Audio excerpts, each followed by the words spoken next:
de poder estar con ustedes.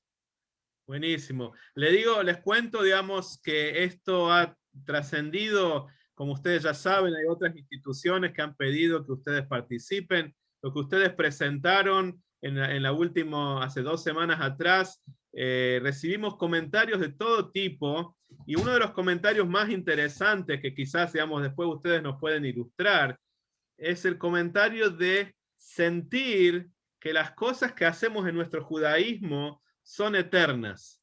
O sea, recibí comentarios de decir, uy, miren, estos son documentos de hace 500, 600 años atrás, en el cual las discusiones es las mismas que tenemos ahora, y de ahí saltamos a 500 años más atrás, y de ahí a 500 años, o sea, el tema, digamos, nuestra Torá, esa eternidad de la Torá que viene literalmente desde el monte Sinaí, lo sentimos como más vivo, como que es verdad que viene desde el monte Sinaí. Entonces este es el comentario que recibimos, y la verdad que les queremos agradecer porque, digamos, poder llegar a vivir de esa forma nuestra Torá es muy, muy importante.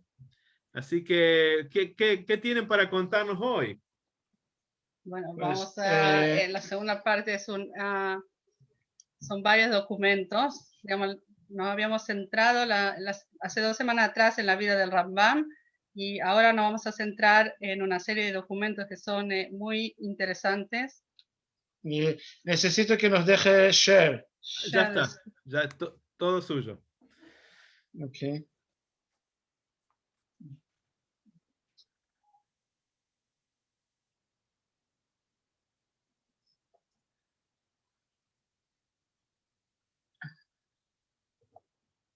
Okay.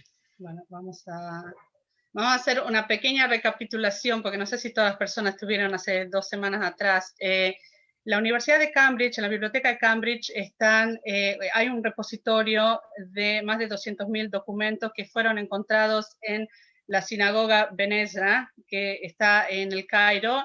Fue descubierto en 1894 y con permiso del rabino de Fusta de Cairo, fueron llevadas a Cambridge, a la Universidad de Cambridge, donde fueron, hasta el día de hoy, están siendo conservadas y están siendo estudiadas por diferentes académicos, diferentes personas que quieran ver estos documentos.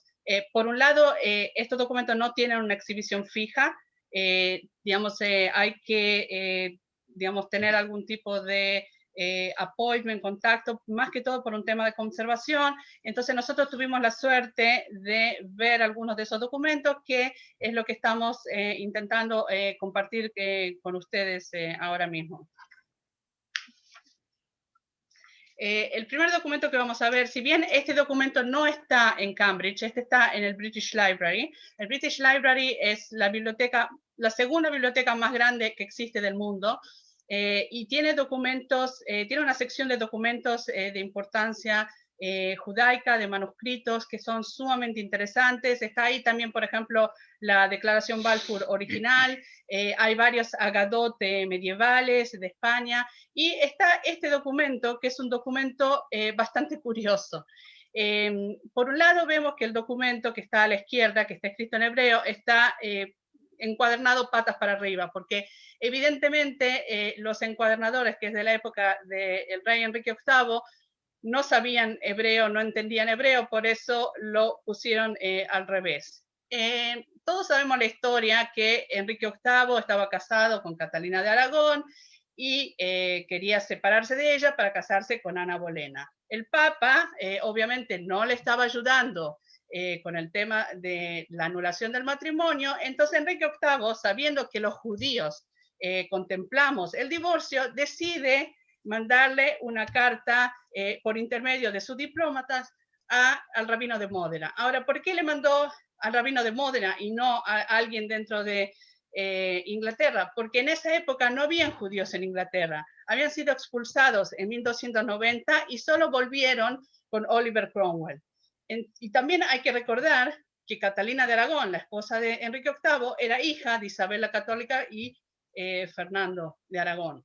Entonces, digamos, en esa época no había ninguna comunidad judía. Entonces, por lo tanto, él hace la pregunta al rabino de Módena para ver si realmente, desde el punto de vista judaico, había alguna forma de anular su matrimonio. Lo interesante es que el rabino de Módena le contesta que no se puede divorciar, pero por una razón diferente. En realidad, Enrique VIII tenía un hermano mayor que se llamaba James, príncipe de Gales, que tendría que haber sido el rey.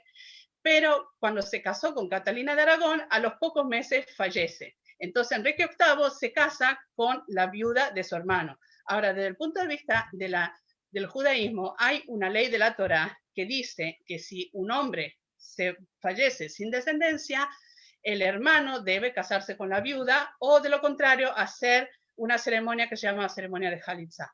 Entonces, en este caso, como Enrique VIII estaba casado con la viuda de su hermano, era una cuestión de ibum, por lo tanto, no debería divorciarse. Lo que es muy peculiar en este caso es que la halajá estipula que una vez que el ibum tuvo lugar, la pareja es considerada como una pareja común y corriente, por lo cual existe la posibilidad de divorcio. No sabemos cuál es el motivo del rabino de Módena. Quizás, no tenemos evidencia, se puede sugerir que el rabino de Módena no quería meterse entre en la iglesia, que era muy poderosa, ni tampoco quería tener problemas con el reino de Inglaterra o con el reino de España. Por lo tanto, de cierta medida se puso de costado y no quiso meterse en la pregunta, y por eso contestó de esta manera. Bueno, más adelante, bueno, ya sabemos que Enrique VIII armó su propia iglesia, bueno, y la iglesia anglicana, y el resto es historia. Pero queríamos traer este documento porque es un documento muy interesante y muy curioso, y queríamos abrir también un poco el tema ahora mismo de la relación, digamos, de los efectos de la historia internacional a las diferentes comunidades que hubieron en el mundo. Aquí vamos a ver una carta, un documento que es de la época de las cruzadas. Como sabemos, lamentablemente los cruzados en su camino de Europa hacia Israel iban destruyendo comunidades judías al paso de lo largo de toda su, digamos, travesía. En este caso es una carta que se encontró en Cairo, que es de los líderes de la comunidad de Ashkelon, que están pidiendo por favor ayuda a la comunidad de Fustat. Y ahí cuenta que, por un lado, tienen muchos problemas de recibir la cantidad impresionante de refugiados que están viniendo de Jerusalén, porque Jerusalén fue destruida, digamos, la comunidad judía de Jerusalén fue destruida por los cruzados, y entonces ellos están escapando y están llegando a Ashkelon. Y por el otro lado, ellos también necesitan dinero para poder, lo que se llama hacer pidyon shvuim, o sea, rescatar a personas que fueron secuestradas. Hay niños, hay mujeres. La carta también dice que por lo menos ellos saben que las mujeres están siendo tratadas bien, pero de todos modos tienen que rescatarlas, y entonces le están pidiendo por favor a la comunidad de Fustat que recauden dinero, que les ayuden para poder, digamos, recibir a tantos refugiados y también para poder rescatar a todas estas personas. En este otro segundo documento que vemos aquí, en esa época, además de secuestrar a personas para pedir dinero, también había otra práctica que era de lo que se llamaría secuestro de libros o de manuscritos. Digamos, hay que tener en cuenta que en esa época un manuscrito que se destruía, había una posibilidad muy grande de que hubiera sido, si no el único, pero uno de los pocos volúmenes que hubiera existido, y se destruía para siempre. Entonces, en este caso, estamos viendo el comentario de Rav Sadia Gaon sobre un libro de Isaías, y lo que podemos ver a la derecha es que este libro había sido comprado en Aco en el año 1030, 1031, y lo que vemos curiosamente aquí abajo es que hay una inscripción en latín que dice Interpretatio Isaiah Profete. Lo que tiene lo que está escrito aquí en latín es que está escrito al revés, porque es evidentemente una persona que no conocía el hebreo y que agarró el libro como si fuera un libro, digamos, en castellano, en español, en otro idioma que no es hebreo. Por eso está al revés lo que escribió. Y evidentemente hizo una nota para saber sobre qué se trataba ese libro, para después poder, digamos, pedir rescate a la comunidad a cambio del libro.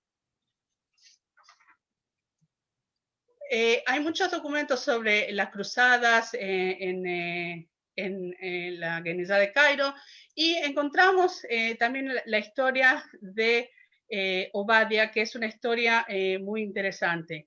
Obadia había nacido como Joans de Opido, era un cura, un monje que vivía al sur de Italia y que se convierte al judaísmo en 1102.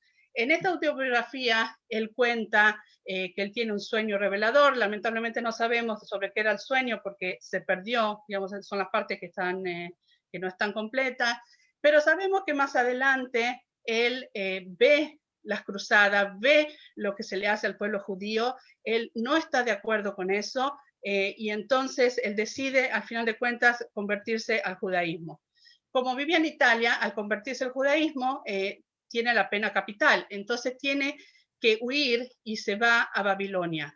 Cuando llega a Babilonia, él cuenta que se encuentra con falsos mesías y que no le gusta, y entonces se va a Israel. En Israel, el gran rabino de Jerusalén le da una carta diciendo que él es un Ger Tzedek, que es un converso como se debe, legítimo, pero lamentablemente, como ahí también están llegando los cruzados, entonces él se va a vivir al Cairo, a Fustat. La mayor contribución de Obadia, el converso, Obadia Ger, son estas piezas que él compuso. Digamos, él compuso la poesía en hebreo y también compuso, ahora vamos a ver la música. Lo que es interesante es que durante muchas décadas los investigadores no sabían quién había compuesto estas piezas, porque hay varias de estas piezas que se encuentran en la Genizá, hasta que un investigador de Chicago hizo la conexión entre que estas piezas pertenecían en realidad a la misma persona que escribió la autobiografía, y entonces supieron que era Obadia Ger. Porque lo que es interesante en esta composición es que si pueden ver, digamos, este tipo de notas musicales, no son las notas musicales que tenemos actual, son las que se utilizaban durante la Edad Media. Estas notas musicales, que eran más primitivas, no es lo que utilizamos hoy en día, en realidad era una forma, que la estamos viendo aquí, un rezo en latín, con las notas musicales arriba, es lo mismo, se llama canto gregoriano. Entonces, se utilizaban en los monasterios o en la iglesia como una forma de poder transmitir y poder enseñar música, porque si se pasa solamente en forma oral, la música puede quedar transgiversada después de varios años. Entonces, este tipo de notación musical se utilizaba solamente en las iglesias. Entonces, por eso, esta pieza, que es la pieza más antigua que se conoce de música judía, no entendían los investigadores qué hacía en algo hebreo, algo que se utilizaba solamente en los monasterios. Y como podemos ver también a un costado, tenemos lo que después más adelante evolucionó como el, digamos, pentagrama actual de música, que vemos las letras de Aleph ad Hei, que empezaba desde abajo, Aleph, Bet, Gimel, Daleth, Hei, que es lo que después evolucionó como el pentagrama actual de música. Vamos a ver si podemos, tenemos 30 segundos para mostrarles cómo sonaría la música de Obadia. Si no funciona, vamos a tener que seguir adelante. Tengo como dar un poquito de sonido, share sonido. Sí, sí, pueden poner el share sonido cuando ponen share. Cuando ponen share hay un clic en share sound. New share. Share sound. Aquí. Share sound. Ok. Share.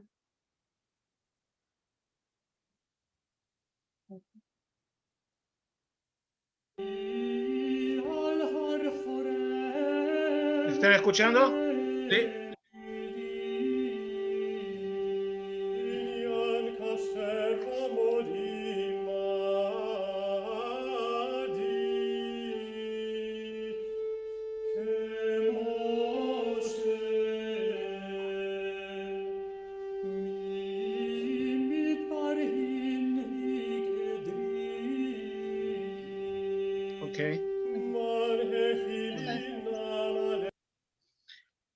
Eso era para que tengan una idea de cómo suena una de las composiciones de Vaya. Aquí. Suena como un Hazán en el Shul, ¿no? Suena... Es una de las primeras intentos de preservar música, el intento más antiguo dentro de la comunidad judía de preservación de música. Ahora vamos a pasar a algo un poco diferente, pero no completamente independiente en lo que hemos visto antes. Y se trata de la transmisión de la Torah oral dentro del pueblo judío y el primer indicio de diferentes del desarrollo de diferentes costumbres desde la misma fuente. Nosotros sabemos que hoy en día hay costumbres ashkenazí, sefaradí, Chabad, judídica, yemenita, y que no más dentro del judaísmo ortodoxo, y obviamente queremos saber de cómo todo surgió. Y bueno, sabemos que la Torah se entregó de manera escrita en los 24 libros de la Torah, del Tanaj, y el resto se pasaba como tradición oral. Unos 100 años después de la destrucción del templo, la Torah oral es escrita y se da lugar a la composición de la Mishnah. Y a partir de entonces los rabinos empezarán a estudiar la tradición oral ahora escrita y surgen centros paralelos, por así decir, de estudio en el centro israelí en Jerusalén y otras ciudades, que era un poco más pequeño en tamaño y en prominencia, y en el centro en Babilonia, específicamente en las ciudades de Sur y Pumbedita, donde la mayoría de la población judía existía en ese momento.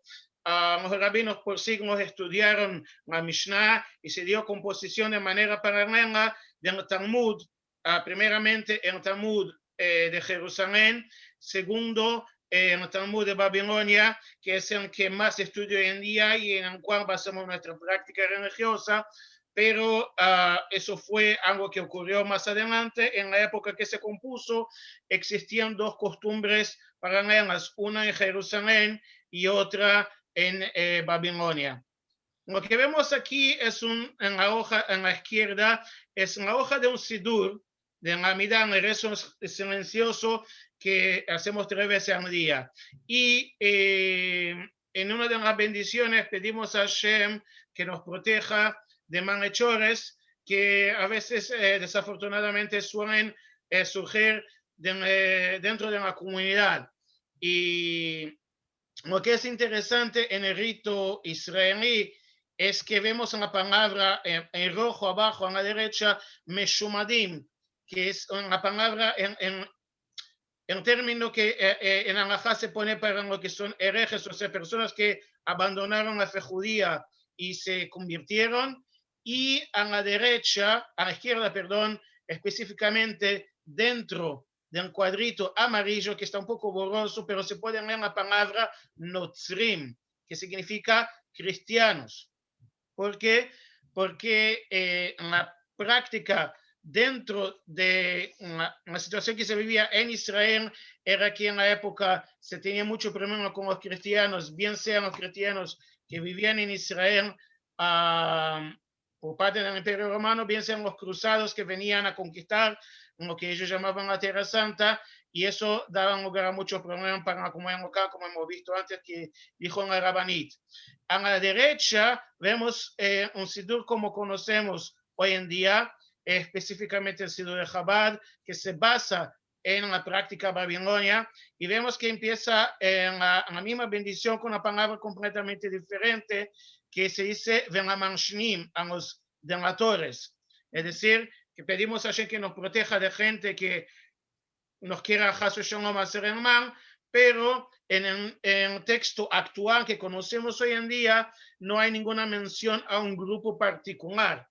Algo que, porque específicamente en Babilonia no existían grupos específicos a los cuales se había que tomar más cuidado que otros, lo que no era correcto en Israel, que la población local sufría mucho a manos de los primeros cristianos.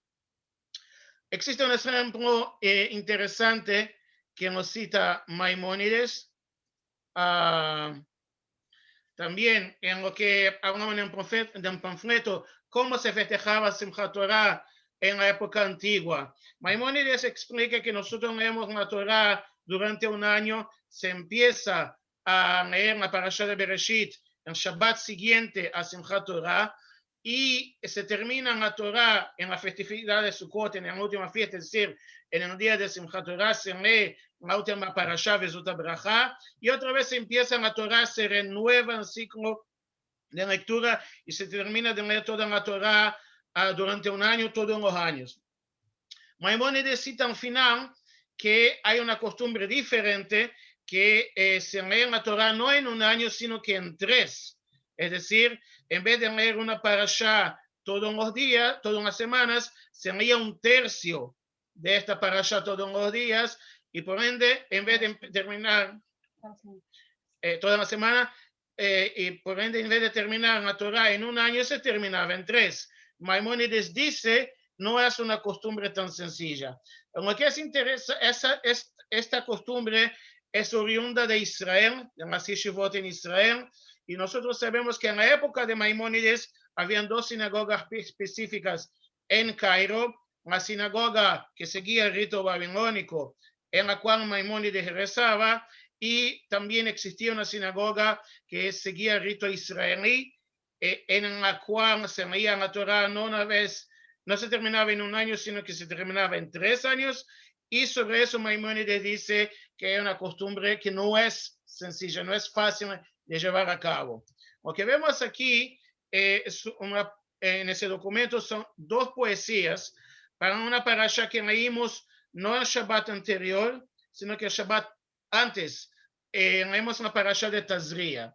Estos poemas se escribieron por un rabino llamado Yanai, que fue un rabino que existió en la época en la cual se escribió en el Talmud en Jerusalén.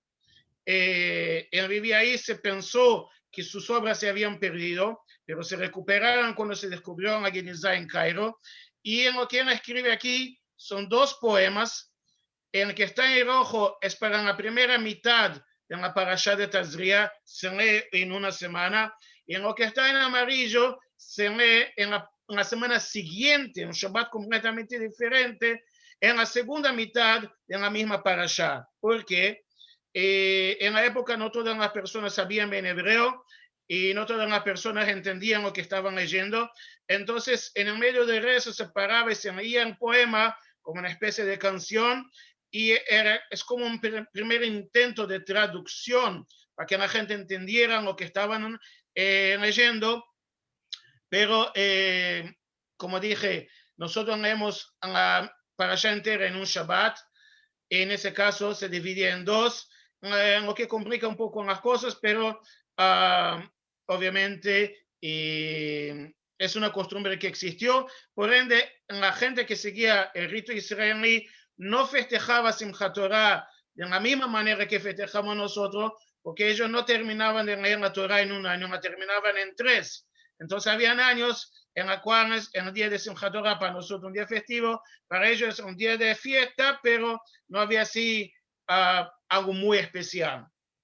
Lo que es interesante que es al final surgieron varias comunidades en distintos puntos del globo y las comunidades prefirieron adoptar el método babilónico de hacer las cosas, estudiar más en el Talmud de Babilonia, y en la parte israelí se cayó un poco en desuso, se sigue estudiando como información, pero hoy en día la práctica única en todo el mundo judío es seguir específicamente o siempre que haya una fuente dentro de un Talmud de Babilonia.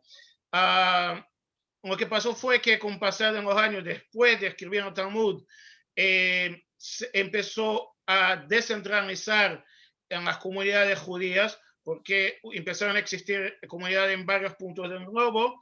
Para el mundo ashkenazí empezó a haber muchas comunidades dentro de Francia y Alemania, y para el mundo sefaradí específicamente en la Edad de Oro en España, también norte de África, específicamente Egipto, y algunos puntos también en el mundo sefardí, y era muy difícil entonces depender de las comunidades babilonias, así que empezaron a haber centros de estudio locales. Uno de ellos, obviamente, el centro más importante era en España, y uno de los rabinos más conocidos de toda España medieval, el rabino Yehuda Halevi, el autor de un Kuzari, uno de los poetas más prolíficos del mundo judío en todas las generaciones. Sus poemas están presentes tanto en la liturgia sefardí como en la liturgia ashkenazí. Uno de los poemas más conocidos que los ashkenazim dicen, por ejemplo, todos los años en el ayuno del 9 de Av, empieza con la palabra Zion, Zion, Anot Tishami. Y los que conocen, hay una canción israelí muy común que dice Zion, Zion, Zion, Anot Tishami, Anot Tishami, Mishmom Asirair. Es una música muy conocida, basada en ese poema de Rabbi Yehuda Halevi. Él nació en Toledo, en España, y en lo que vemos a la derecha, posiblemente en la casa en la cual él nació y vivió, y en la izquierda vemos lo que se conoce hoy en día en Toledo como la Sinagoga del Tránsito, un lugar donde posiblemente el rabino Yehuda Halevi habrá rezado. Como podemos ver, él fue autor de muchísimos poemas en distintos áreas de una liturgia judía, y muchos de ellos se encontraban en la Genizá también de Cambridge. Rabbi Yehuda Halevi era un rabino muy influyente, además de filósofo y poeta, era médico y también líder de la comunidad judía en su época. Y como la Rabaní dijo anteriormente, desafortunadamente en la práctica siguió también en la edad medieval temprana de secuestrar personas y demandar el rescate. Vemos aquí otra vez una mujer judía que fue hecha captiva, y Rabbi Yehuda Halevi se dirige a la comunidad de Fustat pidiendo ayuda económica para poder rescatarla, liberarla y traerla de vuelta a la comunidad. Rabbi Yehuda Halevi en su obra Magna Kuzari sostiene que la Casa Nacional del pueblo judío en la tierra de Israel, y al final de su vida decide abandonar el lujo en España y dirigirse a la tierra de Israel, vivir ahí, a pesar de que en la tierra de Israel en ese momento estaba desolada y en la pobreza era algo común. Y en el año 1940 sale de España, toma un barco rumbo a Cairo, que era un lugar muy común para gente que venía de Europa, un stop, una estación antes de llegar a la tierra de Israel. En Cairo para por algunos meses, y aquí vemos una carta de un señor llamado Natan Ben Shemuel de Fustat, al rabino de la Yeshiva en Damasco, y en lo que vemos en el rectángulo en rojo es una mención de Rabbi Yehuda Halevi, que había llegado a Israel y al ser una persona muy famosa hizo un impacto muy grande en la comunidad en el Cairo. A la izquierda también vemos una carta diferente de dos personas, un señor Amram Ben Yitzhak a un señor Hanfon Ben Netanel, que era amigo personal y soporte a Rabbi Yehuda Halevi en Alejandría, que él ya había dejado a Alejandría llegando a Israel en septiembre. Rabbi Yehuda Halevi llega a Israel al puerto de Aco, y pasadas algunas semanas se dirige a Jerusalén para llorar en el muro de las lamentaciones, como hacen muchos judíos. Cuando llega allí empieza a recitar el poema que escribió, que hemos dicho, Zion Anot Tishami, y ahí mientras él estaba completamente concentrado en su plegaria, un caballero, dice en la historia que un caballero árabe que pasaba en ese momento con su caballo atropelló a Rabbi Yehuda Halevi en medio de su plegaria, y al final Rabbi Yehuda Halevi sucumbió a las heridas y falleció, y desafortunadamente así terminó la historia de los gigantes de la filosofía judía, pero de todos modos, él hizo su sueño de llegar a la Tierra Santa.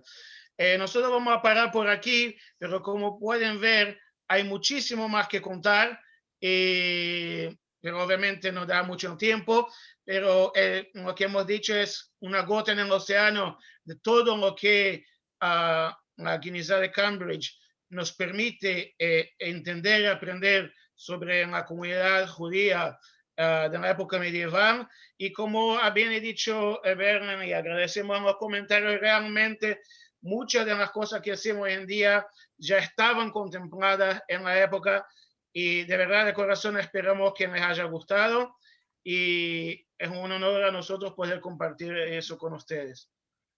La verdad, Shaul, señora Khalili, muchísimas gracias. Es muy inspirador, la verdad, es muy inspirador, y uno nos hace sentir que lo que hacemos ahora realmente es eterno. O sea, cada mitzvah que hacemos, cada Torah, cada, digamos, pequeñas palabras de Torah que estudiamos son realmente eternas, y realmente son un ejemplo para nosotros ustedes que pueden llegar a publicar esto, ¿no? Realmente, porque esto nos da fuerzas a cada uno de nosotros de seguir avanzando en nuestro estudio de Torah, en nuestro cumplimiento de mitzvot en la práctica. Así que muchísimas gracias. Los vamos a invitar para otra, vamos a seguirlo esto. Esto es el principio, ¿cierto? Con mucho gusto.